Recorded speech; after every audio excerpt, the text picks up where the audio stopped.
Morning, welcome to V3 news. లక్ష్యం సమాజ హితం. నేను గణేష్. బులెటిన్ల ముందుగా హెడ్లైన్స్ చూద్దాం. సంగారెడ్డి జిల్లా న్యాయకల్ మండలంలో దారుణం. ఓ వ్యక్తిని అతి కిరాతకంగా కర్రలతో కొట్టి దారుణంగా హత్య చేసిన దుండగులు.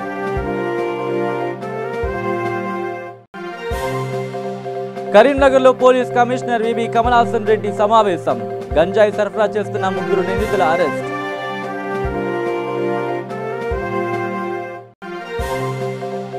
ప్రాథమిక పాఠశాలలో విద్యార్థుల నీటి కష్టాలు పట్టించుకోని కర్నూలు జిల్లా హోలగుంద మండల అధికారులు.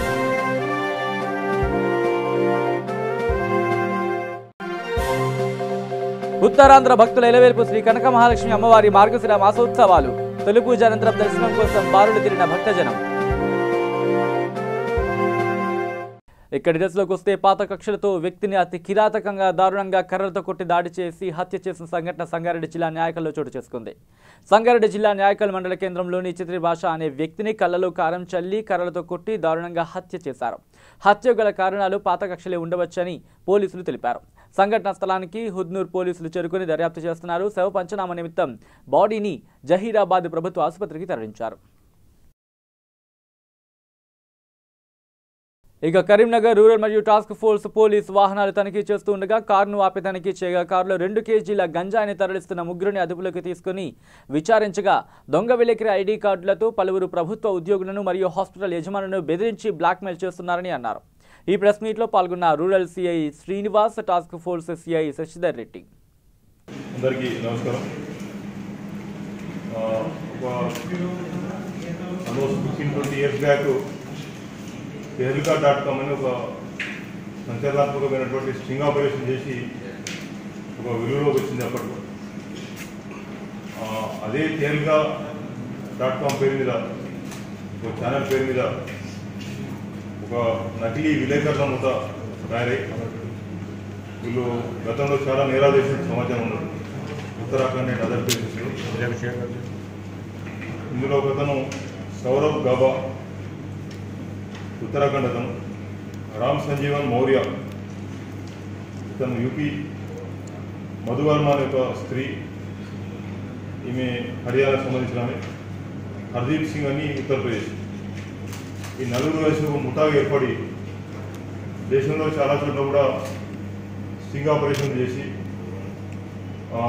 ఎవరైతే ట్రాప్ అవుతారో వాళ్ళను బ్లాక్మెయిల్ చేస్తూ, ఆ వీడియో చూపించి బ్లాక్మెయిల్ చేస్తూ పెద్ద ఎత్తున డబ్బులు సంపాదిస్తున్నటువంటి ఒక ముఠాను కరీంనగర్ టాస్క్ ఫోర్స్ వాళ్ళు ఒక విజిల్ బ్లోయర్ ఇచ్చినటువంటి ఇన్ఫర్మేషన్ మేరకు పట్టుకొని మరి ఈరోజు మీడియా ముందు ప్రొడ్యూస్ చేస్తున్నాం. ఈ 4 మెంబర్స్ గతంలో ఒక అనూజ్ అనే ఒక అతను ఈ .comలో ఈ tehelka పనిచేసి అతను ఒక ముఠా తయారు చేసి స్ట్రింగ్ ఆపరేషన్ పేరు మీద పెద్ద ఎత్తున డబ్బులు ఎక్స్ట్రాక్షన్ చేసినటువంటి ఆ ముఠాకు సంబంధించినటువంటి వీళ్ళు ఈ 3. ఇందులో అక్కడ పొందినటువంటి ఎక్స్పీరియన్స్తో, అక్కడ వచ్చినటువంటి ఎక్స్పీరియన్స్తో మీరు సొంతంగా ఒక ముఠా తయారు చేసినారు. ఈ ముఠా దేశంలో వివిధ ప్రాంతాల్లో తిరుగుతూ ఒక కారు తీసుకున్నాను. ఆ కారులో తిరుగుతూ దీనికి సంబంధించినటువంటి .com సంబంధించినటువంటి ఒక లోగో, తర్వాత న్యూస్ బీన్ అని చెప్పి ఇంకొక లోగో తయారు చేసుకున్నారు. ఒక వీడియో కెమెరా తీసుకోవడం జరిగింది. తర్వాత రకరకాల సెల్ ఫోన్లు వీళ్ళు పైన జేబులో పైన పాకెట్లు పెట్టుకొని ఏదైనా ఆఫీస్కి పోయినప్పుడు లేకపోతే సపరేట్ టార్గెట్ అయిపోయినప్పుడు వీడియో రికార్డింగ్ చేసి ఆ వీడియో రికార్డింగ్ను తీసుకుని వెళ్ళి ఒక 1-2 days తర్వాత మళ్ళీ అదే ప్లేస్కి వెళ్ళి ఆ విక్టిమ్ను వీడియో చూపించి మేము ఇట్లా tehelka.com సంబంధించిన వాళ్ళము, మీ స్ట్రింగ్ ఆపరేషన్ చేయడం జరిగింది, మీకు డబ్బులు ఇవ్వకపోతే మీ పరువు బదాన పెడతాం, మీ వీడియోను మీడియా లీక్ చేయడం జరుగుతుందని చెప్పి థ్రెడ్ చేసి డబ్బులు వసూలు చేసేటువంటి గ్యాంగ్ హైదరాబాద్ కొన్ని వారాల క్రితం హైదరాబాద్కి వచ్చినారు. హైదరాబాద్లో చాలా చోట్ల తిరిగినారు. మీరు చెప్పిన బట్టి వర్కౌట్ అయినట్లేదు, కానీ అది సబ్జెక్ట్ టు వెరిఫికేషన్. అక్కడ కూడా మరోసారి వెరిఫై చేస్తాము పోలీస్ కస్టడీ ఇచ్చిన తర్వాత. అక్కడ వర్కౌట్ కాలేదని చెప్పి కరీంనగర్ స్మార్ట్ సిటీగా సెలెక్ట్ అయింది. ఇంటర్నెట్లో చూడడం జరిగింది. వీళ్ళంతా కరీంనగర్లో చాలా పెద్ద ఎత్తున హాస్పిటల్స్ ఉన్నది వీళ్ళు గమనించినారు. స్మార్ట్ సిటీగా సెలెక్ట్ అయింది కాబట్టి ఇక్కడ పబ్లిక్ని ఈజీగా మోసం చేసి చెప్పే ఉద్దేశంతో కరీంనగర్కి వచ్చి గత కొన్ని రోజులు వచ్చి ఒక హోటల్లో షెల్టర్ తీసుకున్నారు. ఆ హోటల్లో షెల్టర్ తీసుకొని ఇంటర్నెట్లో చూసి గూగుల్ లొకేషన్స్తో ఇంటర్నెట్ చూసి అక్కడ వెళ్ళి ఇందులో ఉన్నటువంటి మహిళ, ఆమె అన్మ్యారీడ్ గర్ల్, ఆమె ఒక ఫేక్ ప్రెగ్నెన్సీ రిపోర్ట్ కూడా తయారు చేసినారు. ల్యాబ్ రిపోర్ట్ 3.5 months ప్రెగ్నెన్సీ అని చెప్పి ఒక ల్యాబ్ రిపోర్ట్ తయారు చేసుకుని అక్కడ తీసుకెళ్ళి ఆ డాక్టర్ చూపిస్తారు. ఆల్రెడీ 2-3 చిల్డ్రన్ ఉన్నారు కాబట్టి అన్వాంటెడ్ ప్రెగ్నెన్సీ టర్మినేట్ చేయాలని రిక్వెస్ట్ చేస్తారు. వాళ్ళు కనుక ఒప్పుకుంటే అదంతా వీడియో రికార్డింగ్ అయిపోతుంది. వీడియో రికార్డింగ్ చేసిన తర్వాత మళ్ళీ 1-2 days తర్వాత అక్కడ పోతారు. పోయి ఈ అనాథరైజ్గా మీరు ప్రెగ్నెన్సీ టర్మినేట్ చేస్తున్నారు కాబట్టి అది మా స్టింగ్ ఆపరేషన్లో బయటపడ్డది. ఈ స్టింగ్ ఆపరేషన్లో బయటపడేటువంటి వీడియోని మేము సర్క్యులేట్ చేస్తాం. మీ హాస్పిటల్ పరువు పోతుంది, మీ మీద లీగల్ యాక్షన్తో భయపెట్టేసి డబ్బులు తీసుకునేటువంటి ప్రయత్నం చేశారు. అది అయితే ఇక్కడ ముగ్గురు అప్రోచ్ అయితే ముగ్గురు కూడా రిఫ్యూజ్ చేసినారు. తర్వాత లేబర్ కమిషన్ ఆఫీస్కి పోయినారు. అక్కడ ఎంప్లాయీని అప్రోచ్ అయినారు. వాళ్ళు ఒక సమ్ ఇండస్ట్రీ లేకపోతే ఒక సమ్ లేబర్ సంబంధించిన ఒకటి ప్రాబ్లం తీసుకెళ్ళి ఇది చేపిస్తే డబ్బులు ఇస్తామని చెప్పి ఆఫర్ చేసినారు. ఇక సిద్దిపేట జిల్లా హుస్నాబాద్ సిపిఐ కార్యాలయంలో సిపిఐ రాష్ట్ర కార్యదర్శి చాడా వెంకటరెడ్డి ప్రెస్ మీట్ నిర్వహించారు. ఆయన మాట్లాడుతూ కేంద్ర ప్రభుత్వం ప్రవేశపెట్టిన పౌరసత్వ సవరణ బిల్లును వ్యతిరేకిస్తున్నామని, ఉల్లిగడ్డ ధరలతో సహా నిత్యావసరాల వస్తువుల ధరలు పెరిగి సామాన్యులు ఇబ్బందులు పడుతున్న కేంద్ర రాష్ట్ర ప్రభుత్వాలు పట్టించుకోవడం లేదని విమర్శించారు. పౌరసత్వ సవరణ bill, citizen amendment bill, citizenship amendment bill, పౌరసత్వము సవరణ బిల్లు. దాని పరిస్థితి చూస్తూ ఉంటే ఒక కక్షపూరితంగా పాకిస్తాన్ నుంచి, ఆఫ్ఘనిస్తాన్ నుంచి ఏవైతే వచ్చినారో వాళ్ళను, అంటే ముస్లింలు వస్తే వచ్చి ఉన్న వాళ్ళని తీసుకోకూడదు, ముస్లిమేతరులు, ముస్లింలు కానటువంటి వాళ్ళని వాళ్ళకి పౌరసత్వం ఇవ్వాలి అని ఒక వివాదాస్పద బిల్లును, అంటే మత విభజన లాగా మరి ప్రభుత్వం బిల్లు ఇచ్చింది. దీన్ని ప్రతిపక్షాలు వ్యతిరేకించిన మెజారిటీతో బిల్లు పాస్ చేసుకున్నారు. నిన్న రాజ్యసభలో కూడా రాత్రి పాస్ అయిపోయింది. ఏదైనప్పుడు కూడా ఒకవైపున ఈశాన్య రాష్ట్రాల్లో ఉద్యమ జ్వాలలు పెళ్ళిపుతా ఉన్నాయి. అక్కడ అస్సాంలో, మిజోరాంలో, లేకుంటే ఇంకా ఇతర అనేక రాష్ట్రాల్లో కూడా ఇవి సాగుతా ఉన్నాయి. ఏంటంటే ఇప్పటి నుంచో వచ్చి ఉన్నటువంటి వాళ్ళకి ఇప్పటికే పుట్ట చేతి పెట్టుకొని వచ్చినారు. వస్తే అలా పుట్టుకతో ఎవడో ఏ మతం, ఎవడో ఏ కులం తెలియదు కదా, ఉండదు కదా దానికి. కాబట్టి అలాంటిది ఈ మత విభజన లాంటి అంశాన్ని జోడించి ప్రాధాన్యతనిచ్చి బిల్లిస్తాను. ఇచ్చిన హామీలు అమలు కావాలి. రైతులకు సంబంధించి అమలు ఆలోచన లేదు. రెండోది రైతు బంధు పథకం అని బ్రహ్మాండమైన ప్రచారం తీసుకుంటే అది ఖరీఫ్లో, అంటే వర్షాకాల సందర్భంగా అప్పుడు కేవలం 5 ఎకరాల లోపు వాళ్ళకి ఇచ్చిన, మిగతా వాళ్ళకి ఇప్పటి వరకు రైతు బంధు పథకం డబ్బులు చెల్లించలేదు. మళ్ళీ ఇప్పుడు ఖరీఫ్ వచ్చింది, అలాగే అడ్డగోలు అయిపోయింది. కాబట్టి ఉల్లి ధరను కూడా అదుపు చేయలేనటువంటి ప్రభుత్వాన్ని వాళ్ళ అధికారంలో కొనసాగడానికి సిగ్గుపడాల్సిన అవసరమని భావిస్తాం. ఇకపోతే ఈ ప్రభుత్వంలో ఎవరై మారుతాము, ప్రభుత్వమే లైసెన్స్లో ఫీజులు పెంచి అడ్డగోలుగా షాపులకు లైసెన్స్ ఇచ్చింది. ఈ మధ్య మళ్ళీ కొత్తగా పర్మిట్ రూములని మళ్ళీ అవకాశం ఇచ్చారు. పర్మిట్ రూములు అంటే పేరుకు పర్మిట్ రూములే కానీ అందులో అన్నీ తినడానికి కావాల్సినవన్నీ వసతులు, బార్లు బ్రహ్మాండంగా తెలిసినాయి. ఇవాళ తెలంగాణలో ఎక్కడ చూసినా బెల్ట్ షాపులు దర్శనమిస్తాం. దాన్ని అదుపు చేసే యంత్రాంగం లేదు, ప్రభుత్వానికి పట్టింపు లేదు. ఇవాళ వేల కోట్ల రూపాయల ఆదాయం సమకూర్చుకునేటువంటి ఆదాయ వనరుగా చూస్తుంది తప్ప దాని ద్వారా ఇవాళ మానవ సమాజంలో మచ్చ ఏర్పడుతుంది.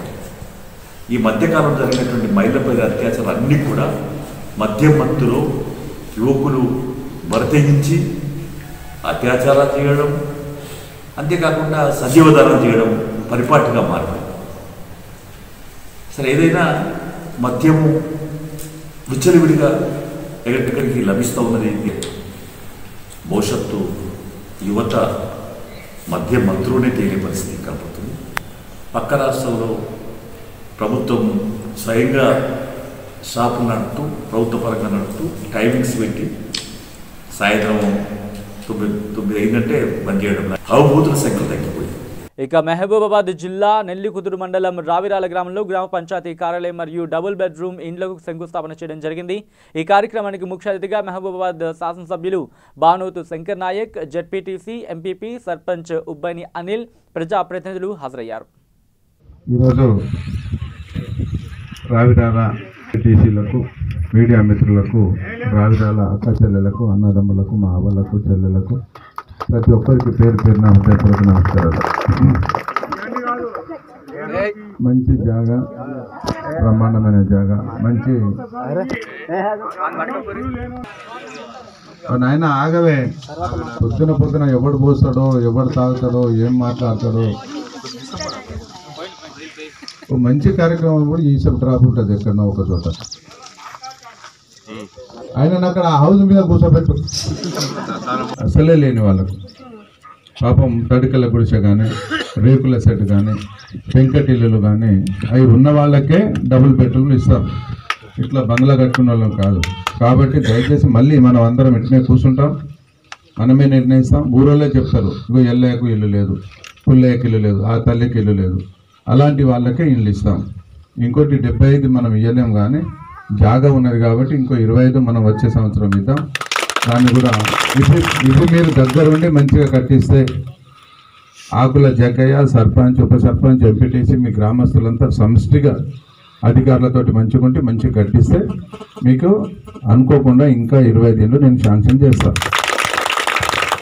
మన గ్రామ పంచాయతీ బిల్డింగ్ కూడా బాగానే ఉంది, కానీ దానికి ప్లేస్ లేదు. గోపాలరావు గారితో నేను మాట్లాడతా. గోపాలరావు గారు, అయ్యా నువ్వు ఊరికి ఇంత చేయండి అని చెప్పి గోపాలరావు గారు తప్పకుండా, నాకు నమ్మకం ఉంది, వారు తప్పకుండా ఇస్తారు. వెంకటరెడ్డి గారు గురువేనట, ఎవరు ఏమున్నా నేను మాట్లాడతా, తప్పకుండా ఇస్తారు. వారికి మన రావిరాల ప్రజల తరఫున ధన్యవాదాలు చెప్తాం. మీరు మీడియా కూడా రాయండి. ఆయన గోపాలరావు గారికి ఇట్లా ఎమ్మెల్యే గారు రిక్వెస్ట్ చేస్తామని చెప్పారు. వారు మంచి మనసుతో ఆ గ్రామ పంచాయతీ పక్కన ఉన్న ల్యాండు గ్రామ పంచాయతీ ఇవ్వవలసిందిగా వారి పేరు చిరకాలంగా అక్కడ పెడతాం, భూమి దాత అని చెప్పేసి. కాబట్టి అలా చేద్దాం.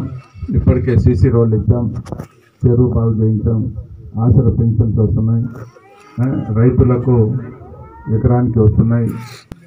రావిరాల 16 మంది బ్యాంక్ అకౌంట్స్ చేయాలంటే దయచేసి బ్యాంక్ అకౌంట్ చేయండి. ఆసరా పెన్షన్ కంపల్సరీ రావాలి. ప్రతి ఇంట్లో మురుగుదొడ్లు కట్టాలి, టాయిలెట్స్ కట్టుకోవాలి. ప్రతి గ్రామానికి నేను సర్పంచ్కు, ఉప సర్పంచ్కు, గ్రామాధ్యక్షుడికి, గ్రామ కోఆర్డినేటర్కి, గ్రామ పెద్దలకి మనవి చేసేది ఏంటంటే ప్రతి గ్రామంలో శ్మశాన వాటిక ఉండాలి, ప్రతి గ్రామంలో డంపింగ్ యార్డ్ ఉండాలి, ప్రతి గ్రామంలో నర్సరీ ఉండాలి, ప్రతి గ్రామంలో గ్రామ పంచాయతీ ఉండాలి, 100% టాయిలెట్స్ ఉండాలి, 100% అక్షరాస్యత ఉండాలి, 100% గుడంబ బంద్ రైత గ్రామం ఉండాలి, 100% ఇట్లా అన్నీ 100% ఉంటే గ్యాస్ ఎవరు కూడా కట్టెల పొయ్యి మీద ఉండవద్దు. ఎవడైనా గ్యాస్ లేకుంటే నాకు చెప్పండి, నేను వెంటనే ఇప్పిస్తా. ఇవన్నీ మీకు దయచేసి సర్పంచ్కి రాసియండి. మంచి ఊరు, మంచి పేరు తీసుకురండి. ఇప్పుడు మన ఎంపీటీసీ గారు మన రావిరాల నుంచి రాజుల కొత్తపల్లి ఏదో రోడ్ అన్నారు. ఆ రోడ్ ఇవన్నీ చిన్న పనులు, నేను చేస్తాను. కానీ ఊరు ఇట్లా ఉండాలి, కలిసికట్టుగా ఉండాలి, మంచిగా డెవలప్ చేసుకోవాలి. ఇక్కడనే ఎంపీడీఓలు ఉన్నారు, ఎంఆర్ఓలు ఉన్నారు. మీకు టాయిలెట్స్ శాంక్షన్ చేయించకుంటే వెంటనే టాయిలెట్ శాంక్షన్ చేసేయి. నెక్స్ట్ సోప్ పిట్స్, ప్రతి ఇంటికి సోప్ పిట్స్ ఉండాలి. తప్పకుండా చేయించే బాధ్యత సర్పంచ్, ఉప సర్పంచ్, గ్రామ అధ్యక్షులు, గ్రామ కోఆర్డినేటర్, మీరంతా సమిష్టిగా ఉంటే ఊరు డెవలప్ అవుతుంది. కాబట్టి మనం ఏం చేసాం మన పీరియడ్లో. ఇప్పుడు నా తపన ఏంటిది, మానుకోట మనము మన నియోజకవర్గానికి ఏం అభివృద్ధి చేస్తున్నాం. ఇక జయశంకర్ భూపాలపల్లి జిల్లా కాటార మండలం అంకుసాపూర్ గ్రామంలో యూత్ కాంగ్రెస్ అధ్యక్షుడు ఇమ్రాన్ మరియు దుర్గం సతీష్ వివాహ వేడుకలలో ఎమ్మెల్యే శ్రీధర్ బాబు పాల్గొని నూతన వధూవరులను ఆశీర్వదించారు. అనంతరం గ్రామంలోని సమస్యలు అడిగి తెలుసుకున్నారు. ఇక కొనుగోలు కేంద్రాన్ని సద్వినియోగం చేసుకోవాలని నిర్మల్ జిల్లా జాయింట్ కలెక్టర్ భాస్కర్రావు సూచించారు. మండల కేంద్రంలోని రెవెన్యూ కార్యాలయాన్ని ఆయన సందర్శించిన ఆయన ఈ సందర్భంగా విలేకరులతో మాట్లాడుతూ ఆరుగాలం కష్టపడి పండించిన వరి ధాన్యాన్ని కొనుగోలు కేంద్రాలలో విక్రయించాలని, దళారులను నమ్మి మోసపోవద్దని తెలిపారు. కొనుగోలు కేంద్రాలలో విక్రయించిన రైతులకు ఆలస్యం కాకుండా సకాలంలో డబ్బులు కూడా అందే విధంగా అధికారులు చర్యలు తీసుకుంటున్నారని పేర్కొన్నారు. ఆదిలాబాద్లో ర్యాక్స్ ఇచ్చేవాళ్ళు, ఆదిలాబాద్ డౌన్లోడ్ చేసేవాళ్ళు, అన్లోడ్ చేసేవాళ్ళు. కానీ డిజిటల్ చేశారు. డిజిటల్ చేసిన నిజామాబాద్కి హెవీ అరైవల్స్ ఉండేసి మనం ఆగిపోయినాం. అంటే మిల్స్లో మనం ఇచ్చిన గుడ్లు కూడా మిల్స్లో పెట్టుకోవడానికి జాగాలేనంత నిండిపోయినాయి ప్రతి మిల్లు కూడా. సో అయినా సరే మనం ఎక్కడ కూడా ఇచ్చేది. ఇప్పటివరకు మనము మెట్రిక్ టన్నులు మన జిల్లా మొత్తానికి 390 ఎక్కువ శాతం ద్వారా 4000 మెట్రిక్ టన్నులు మనం ప్రాసెస్ చేస్తాం. మనం ఎన్ని చేసినా కానీ ఇంకా కేవలం బిల్డింగ్కి ఇచ్చేది 40,000 మెట్రిక్స్ కంటే ఎక్కువ ద్వారా ఈ ఖరీఫ్ పంట కొనుగోలు చేస్తున్నాం. ఇప్పటికి దాదాపు 50,000 మెట్రిక్ టన్నులు కొనుగోలు చేసి మిల్లులు పంపించాం.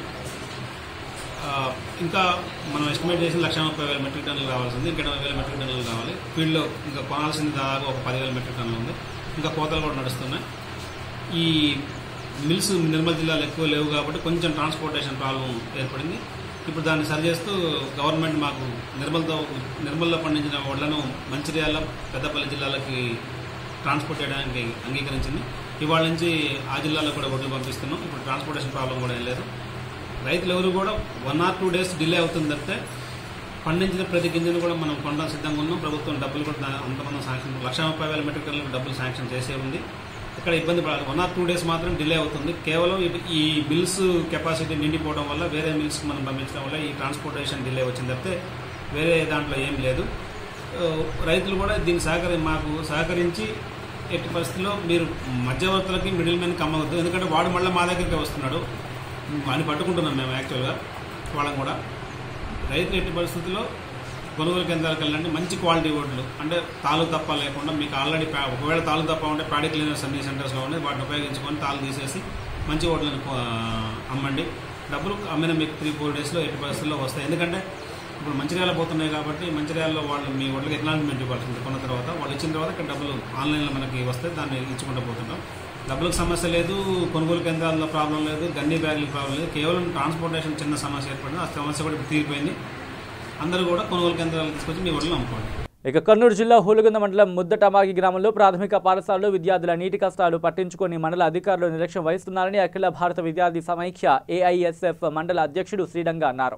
ఈ సందర్భంగా ఆయన మాట్లాడుతూ మారుమూల గ్రామం అయినటువంటి ముద్దటమాగి గ్రామంలో ప్రాథమిక పాఠశాలలో గత 3 నెలల క్రితం బోరు చెడిపోవడం జరిగింది. అప్పటి నుంచి ఇప్పటి వరకు ఎటువంటి మరామతులు చేయలేక అధికారులు నిర్లక్ష్యం వహిస్తున్నారని అన్నారు. విద్యార్థులకు నీటి సమస్య పట్టి పీడిస్తుందని ఎన్నిసార్లు తమ బాధను అధికారులకు విన్నవించుకున్న అధికారులు మాత్రం పట్టించుకోవడం లేదని వారు ఆవేదన వ్యక్తం చేశారు. చాలా ఎక్కువగా ఉంది. అధికారులకు ఎన్నిసార్లు విన్నపించుకున్నా కూడా అధికారులు పట్టించుకోవడం లేదని విద్యార్థులు, విద్యార్థి తల్లిదండ్రులు, గ్రామస్తులు ఆవేదన వ్యక్తం చేస్తున్నారు. అదేవిధంగా ఇక్కడికి విద్యార్థులు మధ్యాహ్నం భోజనం టైంలో మధ్యాహ్నం భోజనం చేయాలంటే ఇంటి నుంచి తెచ్చుకుని నీళ్లు తాగే పరిస్థితి ఏర్పడింది. కాబట్టి అధికారులు దీన్ని స్పందించి విద్యార్థులకు నీటి కొరత తీర్చాలని RWAC వాళ్ళని కోరుతున్నాము.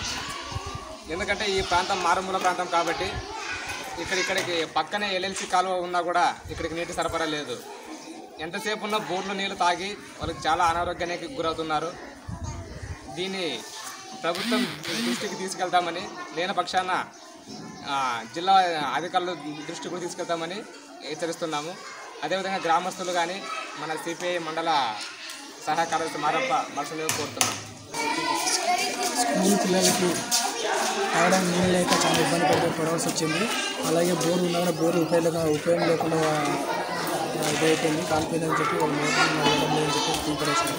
అలాగే ఇప్పుడు పంచాయత్ సెక్రటరీ ఫోన్లో మాట్లాడాలి. ఏమంటారు అంటే 3 daysలో 3 రోజులు అతను రెడీ చేసి పెడతాను అంటున్నారు. కానీ ఇలా చెప్పడానికి 2 నెలలు అవుతుంది అంటున్నారు గ్రామ సభలో చెప్తున్నారు. కాబట్టి మేము దీన్ని ఉద్దేశించి జిల్లా కలెక్టర్ దగ్గర కానీ నీటిపారుదల శాఖ దగ్గర కానీ తీసుకెళ్ళడానికి జరుగుతుంది.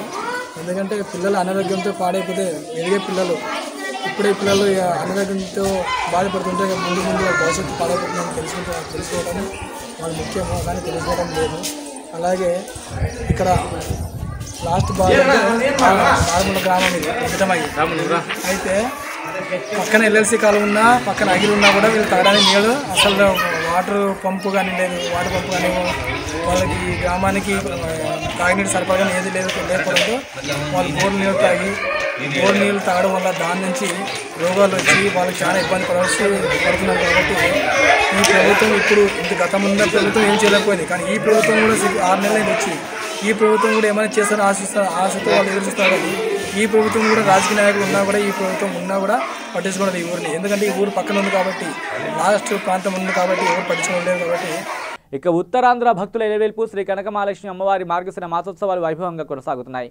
3వ లక్షవారం కావడంతో భక్తులు భారీగా తరలివచ్చి అమ్మవారిని దర్శించుకున్నారు. అర్ధరాత్రి తొలి పూజ అనంతరం దర్శనం కోసం భక్తులు క్యూ లైన్లో బారులు తీరారు. దర్శనం కోసం వచ్చే భక్తులు ఎక్కడ ఇబ్బందులు పడకుండా దేవస్థానం అధికారులు ప్రత్యేక ఏర్పాట్లు చేశారు. అమ్మవారికి ప్రీతికరమైన పసుపు కుంకుమలతో పూజలు చేస్తే కోరిన కోరికలు అమ్మవారు నెరవేరుస్తారని భక్తుల ప్రగాఢ విశ్వాసం. దేశంలో ఎక్కడ ఉన్నా మార్గశిర మాసంలో అమ్మవారి దర్శనం కోసం వస్తామని భక్తులు చెబుతున్నారు. ఈ మార్గశిర మాసం అంటే అమ్మవారికి ప్రీతికరమని దర్శించుకుంటే కరుణా కటాక్షాలు లభిస్తాయని ఆలయ అర్చకులు తెలిపారు.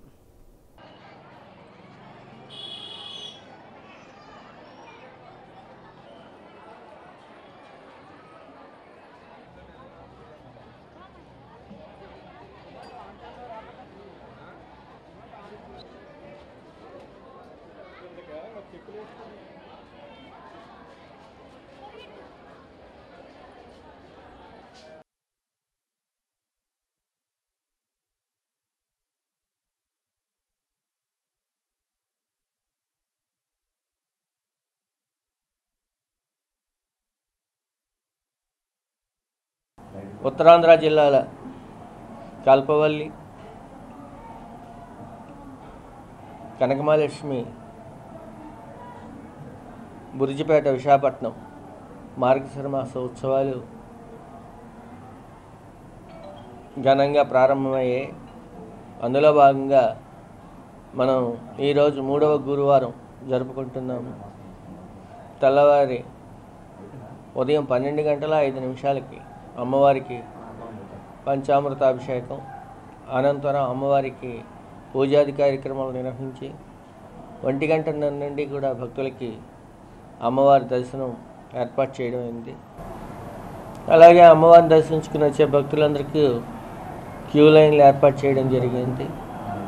అందులోని 1 ఉచిత దర్శనం, 2 20 రూపాయలు, 100 రూపాయలు, 200 రూపాయలు, 500 రూపాయలుగా నిర్ణయించి భక్తులకి త్వరితగతిన అమ్మవారి దర్శనం కలిగించే ఏర్పాట్లు చేసుకోవడం జరిగింది. అలాగే ఈ నెల 19వ తారీఖున 4వ లక్షవారం జరుపుకుంటాము. ఆ రోజు మధ్యాహ్నం 11 గంటల నుండి కూడా మహాన్నదాన కార్యక్రమాన్ని మేము నిర్వహించడం జరుగుతుంది. అలాగే 5వ లక్షవారం మనం 26వ తారీఖున నిర్ణయించుకున్నాము. కానీ ఆ రోజు సంపూర్ణ సూర్యగ్రహణం ఉండడం వలన ముందు రోజు బుధవారం నాటి రాత్రి అమ్మవారికి ఉపచారాలన్నీ పూర్తి చేసిన తర్వాత ఆలయాన్ని మరుసటి రోజు మధ్యాహ్నం 12 గంటల వరకు మూసివేసి తదుపరి ఆలయం తీసి తర్వాత సంప్రోక్షణాది కార్యక్రమాలు ముగించి సాయంకాలం అమ్మవారికి సహస్ర దీపాలంకరణ, అమ్మవారికి సహస్ర ఘట్టాభిషేకం, అలాగే క్షీరాభిషేకం అన్నీ అయిన పెదప అమ్మవారికి అలంకరణ చేసి రాత్రి 7 గంటల నుండి భక్తులకి దర్శన అవకాశం కల్పించడానికి నిర్ణయం తీసుకోవాల్సి జరిగింది. కావున భక్తులు ఏమైనా కూడా 26వ తారీఖున సూర్యగ్రహణం సందర్భంగా ఆలయం తెరవబడదు అనే విషయాన్ని ముఖ్యంగా గ్రహించవలసిందిగా కోరుకుంటున్నాను. గత వారం అమ్మవారిని దర్శించుకునే భక్తులు 40 నుండి 45 వేల వరకు ఉన్నారు. ఈరోజు 50 నుండి 60 వేల వరకు దర్శించుకుంటారని చెప్పేసి మేము అంచనా వేస్తున్నాం. ఇక పశ్చిమ గోదావరి జిల్లా ఉండ్రాజవరం మండలంలోని పసలపూడి, సూర్యారావుపాలెం, చిలకపాడు గ్రామాల్లో అర్ధరాత్రి ధాన్యంతో కూడిన గడ్డివాములను కొందరు గుర్తు తెలియని దుండగులు తగలబెట్టారు. ఈ సంఘటనలో గడ్డివాములు పూర్తిగా దగ్ధం కాగా 3 ఎకరాల్లో పండించిన ధాన్యం కాలి బూడిదైంది. గడ్డివాముల నుంచి వచ్చిన దట్టమైన పొగకు దారి కనిపించక 2 లారీలు ఢీకొనడంతో డ్రైవర్, క్లీనర్కు తీవ్ర గాయాలయ్యాయి. క్షతగాత్రులను తనకు ప్రభుత్వ ఆసుపత్రికి తరలించారు.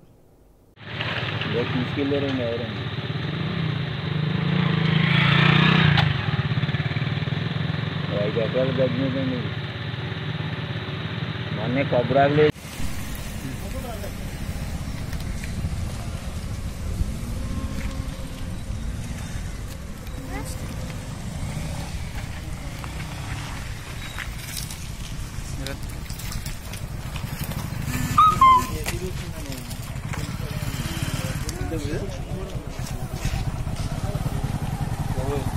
రాజేష్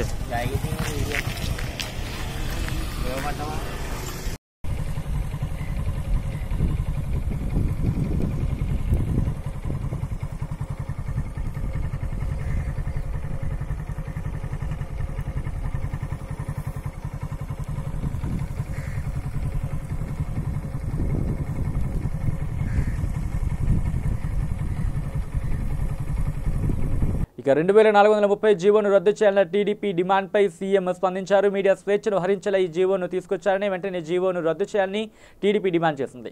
ఈ సందర్భంగా అసెంబ్లీలో 2430 జీవో చదివి వినిపించారు. 2430 జీవోని చంద్రబాబు చదివారా లేదా చంద్రబాబు ఒక్కసారి అయినా ఆ జీవో చదివారా అని జగన్ ప్రశ్నించారు. జీవోలో ఉన్న భావాన్ని చంద్రబాబు అర్థం చేసుకోవడంలో లోపం ఉందేమో, చంద్రబాబుకి ఇంగ్లీష్ అర్థం కావడంలో లోపం ఉందేమోనని అన్నారు. ప్రతిపక్ష నేత చంద్రబాబు నాయుడు మాట్లాడుతూ కావాలని విమర్శలు చేయడం తగదని అన్నారు. నాకు ఇంగ్లీష్ రాదని పదే పదే సీఎం అంటున్నారు. నేను వెంకటేశ్వర యూనివర్సిటీలో చదివాను.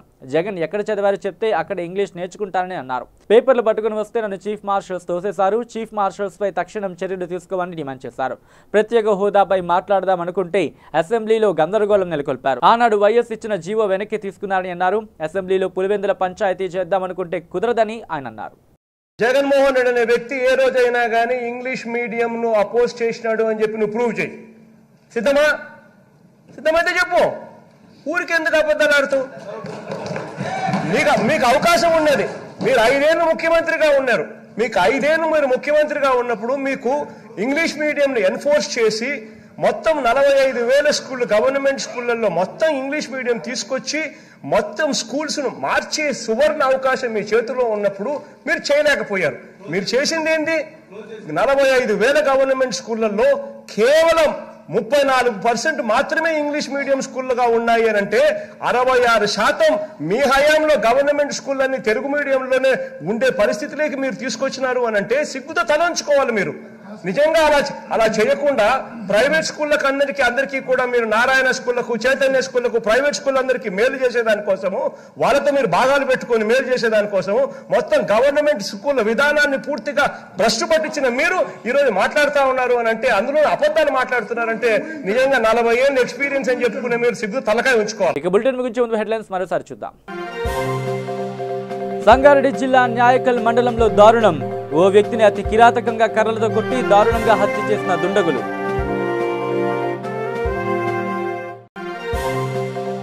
కరీంనగర్లో police commissioner VB Kamalasan Reddy సమావేశం.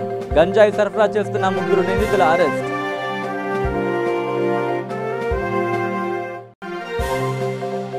ప్రాథమిక పాఠశాలలో విద్యార్థుల నీటి కష్టాలు పట్టించుకోని కర్నూలు జిల్లా హోలగుంద మండల అధికారులు.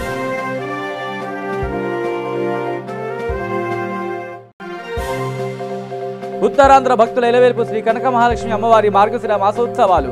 తొలి పూజ అనంతరం దర్శనం కోసం బారులు తిరిగిన భక్తజనం. EV bulletin updates. Keep watching with 3 News. లక్ష్యం సమాజ హితం.